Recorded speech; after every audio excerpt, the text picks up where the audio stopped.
खबर आपको देंगे। अडियाला जेल में बानी पीटीआई से वकला और फैमिली की मुलाकात का दिन। बैरिस्टर सैफ को मुलाकात की इजाजत मिल गई है। बैरिस्टर सैफ गेट 5 से अडियाला जेल के अंदर रवाना हो गए हैं, जबकि बानी पीटीआई की बहनों को पुलिस ने रोक लिया है। इस हवाले से मजीद तफसीलात जानेंगे।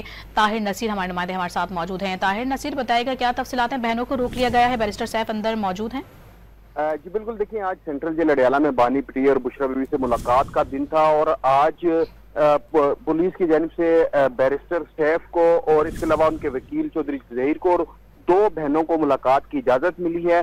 तमाम लोग गेट नंबर 5 के अंदर दाखिल हुए थे और अभी ताज़ा तरीन सूरत हाल ये है कि बैरिस्टर सैफ की चौधरी जहीर की मुलाकात खत्म हो चुकी है। दोनों अडियाला जेल से बाहर वापस आ चुके हैं। इस दौरान जब बैरिस्टर सैफ से सवाल किया गया कि आप बानी पीटीआई से मुलाकात कैसी रही, कुछ फैसले हुए हैं, तो जिस पर बैरिस्टर सैफ का ये कहना था कि जेल में मुलाकात कैसी होती है आप जानते हैं और कोई खास फैसले नहीं हुए। ताहम बैरिस्टर सैफ और चौधरी जहीर अब्बास जो हैं वो सेंट्रल जेल अडियाला से वापस रवाना हो चुके हैं, जबकि जो दिन 2 बहनों को मुलाकात की इजाजत मिली है उनकी भी मुलाकात जारी है और जैसे उनकी मुलाकात खत्म होगी तो वो भी सेंट्रल जेल अडियाला से बाहर आ जाएंगी। जी, 2 बहनों को मुलाकात की इजाजत मिली है, मुलाकात जारी है, मुलाकात के बाद वो वापस बाहर आ जाएंगी। ताहिर नसीर अपडेट कर रहे थे, बहुत शुक्रिया आपका।